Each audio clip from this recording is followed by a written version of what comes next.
Hello అండి, welcome to Tanvi talks. ఇవాళ ఈ వీడియోలో ఎంతో టేస్టీ గులాబ్ జామున్ ఎలా చేయాలో చూసేద్దామండి. ఎలాంటి మిల్క్ పౌడర్ యాడ్ చేయకుండా పర్ఫెక్ట్గా గులాబ్ జామున్ ఎలా చేయాలో చూసేద్దామండి. నేను చెప్పినట్టుగా వీడియోలో చూపించినట్టుగా స్టెప్ బై స్టెప్ ఫాలో అవుతూ చేయండి. మీకు కూడాను soft and juicy gulab jamun వస్తాయన్నమాట. తప్పకుండా ట్రై చేసి ఎలా వచ్చిందో కామెంట్ బాక్స్లో కామెంట్ చేయండి. అండ్ అలాగే ఎవరైతే మన ఛానల్ని సబ్స్క్రైబ్ చేసుకోలేదో మన ఛానల్ని అయితే సబ్స్క్రైబ్ చేసుకోండి. చూస్తున్నారు కదండి నేను చేసిన గులాబ్ జామ్ ఎంత జ్యూసీగా ఉందో అండ్ లోపల కూడాను చాలా సాఫ్ట్గా ఉంటుందన్నమాట. వీడియోలో చూస్తున్నట్టుగా మీరు కూడా ఫాలో అవుతూ చేయండి. చిన్న చిన్న స్టెప్స్ ఫాలో అయితే చాలా టేస్టీగా వస్తాయి అన్నమాట. నేను ఇక్కడ ఎంటీఆర్ గులాబ్ జామున్ మిక్స్ తీసుకున్నానండి. మీరు ఏదైనా తీసుకోవచ్చు, అది మీ చాయిస్. నేను ఇక్కడ MTR gulab jamun 175 grams packet అయితే తీసుకున్నాను అనమాట. దీన్ని కట్ చేసేసి ఈ పౌడర్ని ఒక బౌల్లోకి వేసుకుందామండి.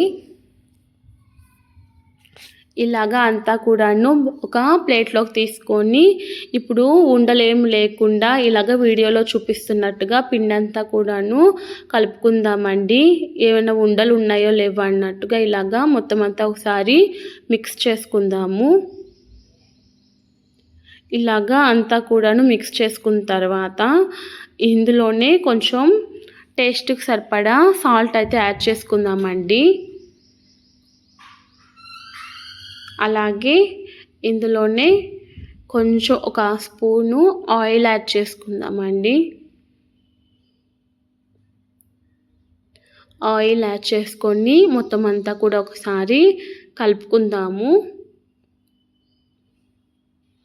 ఇలా కలుపుకున్న తర్వాత కొంచెంగా వాటర్ పోసుకుంటూ కలుపుకుందామండి.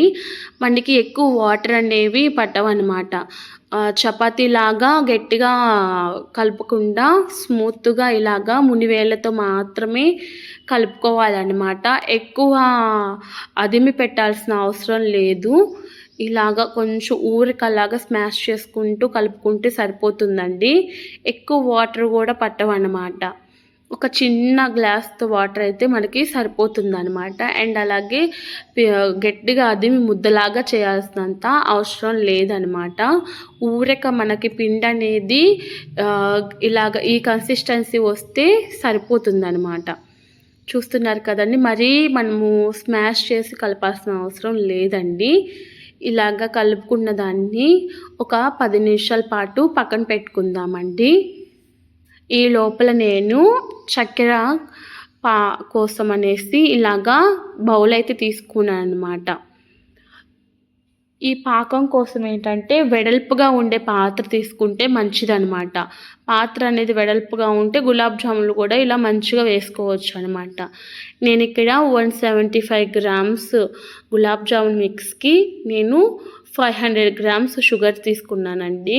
అంటే నాకు 1.5 గ్లాస్ అయిందనమాట షుగరు. ఈ 1.5 గ్లాస్కి నేను ఇక్కడ 2.5 గ్లాస్ వాటర్ తీసుకున్నాను అనమాట. 1.5 గ్లాస్ షుగర్ అయితే ఇక్కడ 1 గ్లాస్ ఎక్స్ట్రాగా 2.5 గ్లాస్ వాటర్ అయితే తీసుకున్నాను అనమాట. నాకు ఈ షుగర్ ఈ తీపి అయితే సరిపోతుంది. మీకు ఎక్కువ కావాలనుకుంటే ఇంకొంచెం ఎక్స్ట్రా యాడ్ చేసుకోవచ్చు అనమాట. మనకి గులాబ్ జామ్కి ఏంటంటే ఎలాంటి పాకం అనేది రావాల్సిన అవసరం లేదండి. ఇక్కడ షుగర్ అంతా కరిగితే సరిపోతుందనమాట.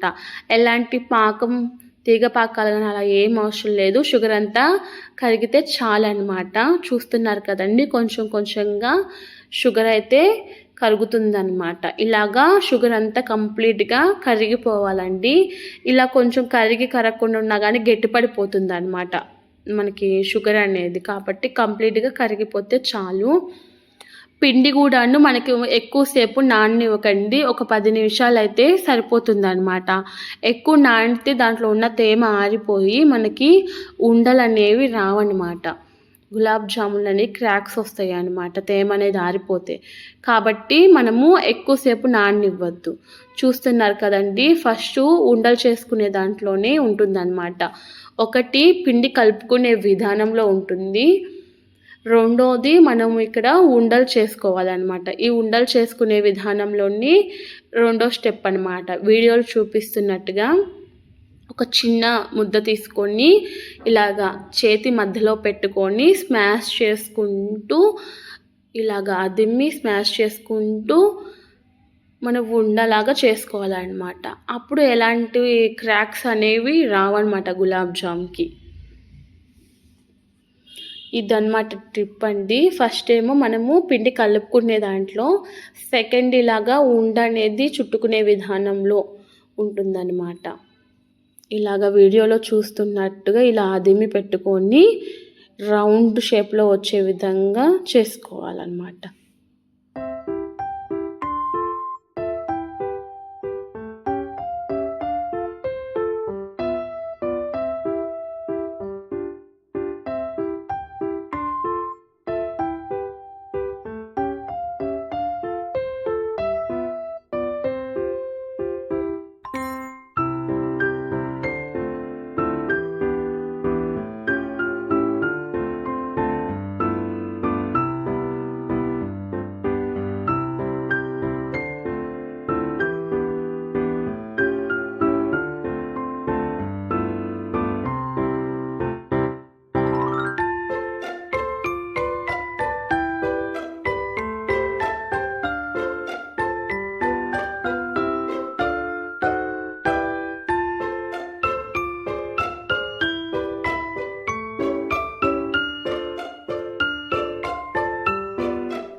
చూస్తున్నారు కదండి, వీడియోలో చూపించినట్టుగా ఇట్లాగా ఉండలు చేసుకునేసేసి ఎలాంటి క్రాక్స్ అనేవి లేకుండా చూసుకోవాలన్నమాట.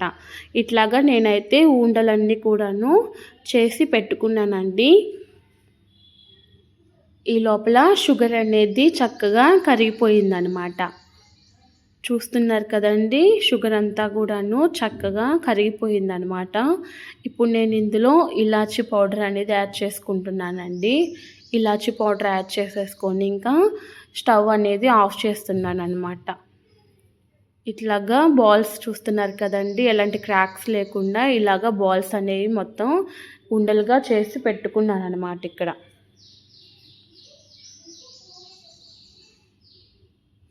నాకు 175 గ్రామ్స్కి నాకు మొత్తం 43 గులాబ్ జామ్స్ వచ్చాయన్నమాట. ఒక పక్క ఆయిల్ అనేది హీట్ అయ్యిందనమాట. ఇప్పుడు మీరు చేత్తో వేయకుండా ఇలాగా గెంటిలోకి పెట్టుకొని ఇలాగ అన్నీ కూడాను ఒకసారి వేస్తే అన్నీ ఈవెన్గా ఫ్రై అవుతాయి అన్నమాట, మాడిపోకుండా. ఇలా తీసుకొని ఇలాగా వీడియోలో చూపిస్తున్నట్టుగా ఆయిల్లో వేసుకోండి. వేసిన వెంటనే కూడాను గెంట అనేది పెట్టద్దు, ఇలాగ విడిపోతాయి చూడండి. అప్పుడు మనము గెంట పెట్టుకుందాము. గెంట పెట్టుకొని ఇవి కలుపుకుంటూనే ఫ్రై చేసుకోవాలన్నమాట. లేకుంటే ఒక సైడు ఫ్రై అయ్యి ఇంకో సైడు సరిగ్గా ఫ్రై అవ్వకుండా మెత్తగా అయిపోతాయి అన్నమాట. కాబట్టి ఇలాగా కలుపుకుంటూ ఫ్రై చేసుకోవాలన్నమాట. కలుపుకుంటూ గోల్డెన్ కలర్ వచ్చేంత వరకు ఫ్రై చేసుకోండి.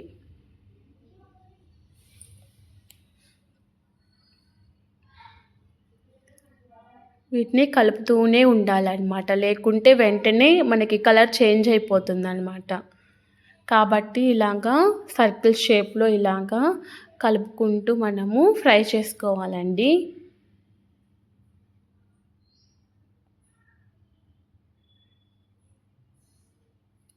చూస్తున్నారు కదా, ఇప్పుడు ఇవైతే మంచి కలర్ అయితే వచ్చాయన్నమాట గులాబ్ జాములు.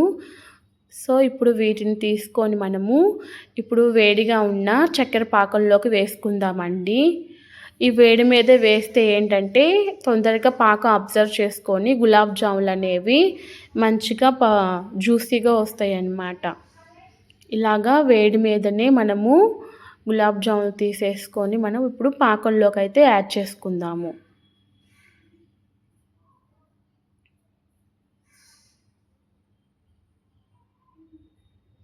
ఇలాగా తీసి అన్నీ కూడా ఇలాగా పాకంలోకి వేసి పెట్టుకుందామండి. చూస్తున్నారు కదా, ఈ కలర్ రావాలన్నమాట. పాకంలోకి వేసుకుందాము. మళ్ళీ ఇలాగే అన్నీ కూడాను ఫ్రై చేసుకుందామండి.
గులాబ్ జామున్ అన్నిటిని కూడా ఫ్రై చేసుకొని ఇలాగా చక్కెర పాకంలోకి అయితే వేసుకున్నానండి.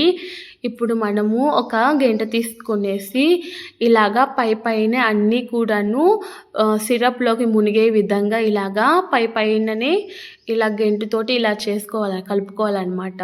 లోపలికల్లా పెడితే ఏంటంటే గులాబ్ జాములు క్రాక్ ఇస్తాయి అన్నమాట. అందుకని ఇలాగా పైనే అన్నీ కూడాను సిరప్లోకి మునిగే విధంగా ఇలాగా ఒకసారి అంతా కలుపుకొని మూత పెట్టేసేసి ఒక అరగంట పాటు నాననిద్దామండి. అప్పుడు మంచిగా తయారవుతాయి అన్నమాట గులాబ్ జాములు. అరగంట తర్వాత చూడండి, సిరప్ని అబ్జర్వ్ చేసుకొని గులాబ్ జాములు అనేవి ఎంత పర్ఫెక్ట్గా వచ్చాయో. మనం ఉండలు అనేవి చిన్నగా చేసుకోవాలన్నమాట. అవి సిరప్లోకి వేసుకున్న తర్వాత మనకి పెద్దగా అవుతాయన్నమాట గులాబ్ జాములు అనేవి. అంతేనండి, ఎంతో పర్ఫెక్ట్ గులాబ్ జామున్ రెడీ అనమాట. నేను చూపించినట్టుగా ట్రై చేసి చూడండి, ఇంతే టేస్టీగా వస్తాయి అన్నమాట. మీరు ట్రై చేసి ఎలా వచ్చిందో కామెంట్ బాక్స్లో కామెంట్ చేయండి. నేను ఇక్కడ పైన పిస్తా పప్పు యాడ్ చేసుకున్నాను అనమాట గార్నిష్ కోసం. కొంచెం కలర్ఫుల్గా కనిపిస్తుంది అనమాట పిస్తా పప్పు యాడ్ చేసుకుంటే. మీకు కూడా నచ్చినట్లయితే లైక్ చేయండి, షేర్ చేయండి, అండ్ అలాగే మన ఛానల్ సబ్స్క్రైబ్ చేసుకోండి. Thank you.